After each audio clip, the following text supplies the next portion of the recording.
Hello, വെക്കേഷനിലായിട്ട് നമുക്കൊന്ന് ബീച്ചിലോട്ട് പോയാലോ? അപ്പോഴത്തേക്ക് നമ്മൾ ബീച്ചിലോട്ട് പോവുകയാണ്. ബീച്ചിലോട്ട് പോയപ്പോഴത്തേക്കുണ്ടല്ലോ വഴിയിലൊരു ബോർഡ് കണ്ട്. അപ്പം 2.5 കിലോമീറ്റർ എന്ന് എഴുതി വെച്ചേക്കുന്നത്. അപ്പം അമ്മ ചോദിക്കണം, മക്കളെ ഈ 2.5 കിലോമീറ്റർ എത്ര ദൂരമാണ്? നിങ്ങൾ എന്ത് പറയൂടെ?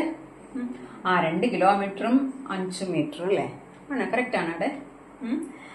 പിന്നെ ഇതിലെ റുപ്പീസ് പൈസ എന്ന് ഓർമ്മിച്ചാൽ മതി. ഇപ്പം റുപ്പീസ് 4.50 എന്ന് പറഞ്ഞാൽ 4 രൂപ 50 പൈസ.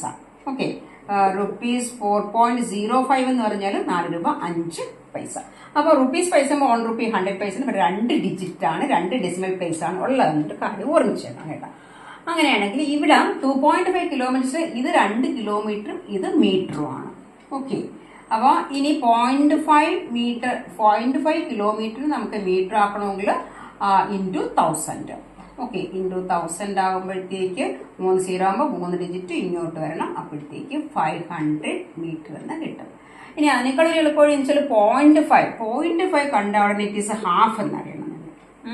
0.5 ഹാഫ്. അപ്പൊ 1 കിലോമീറ്റർ 1000 മീറ്റർ ആണെങ്കിൽ ഹാഫ് കിലോമീറ്റർ 500 മീറ്റർ ആണ്. അങ്ങനെ നമുക്ക് ഈ 0.5 എന്ന് അങ്ങനെ ഈസി വേണ്ട.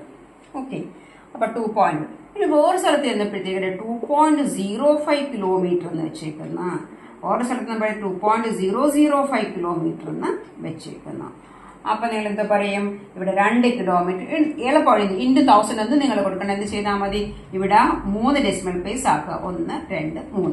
അപ്പൊ ഇവിടെ ഒരു 0 കൊടുത്താൽ മതി. അപ്പൊ 2 കിലോമീറ്റർ 50 മീറ്റർ. ഇവിടെ ആണെങ്കിൽ പിന്നെ 3 ഡെസിമൽ പ്ലേസ് പ്രശ്നമൊന്നുമില്ല. 0.005 1000 ആകുമ്പോൾ 5 തന്നെയാണ്. അപ്പൊ ഇവിടെ 2 കിലോമീറ്ററും 5 മീറ്ററും. ഓക്കെ.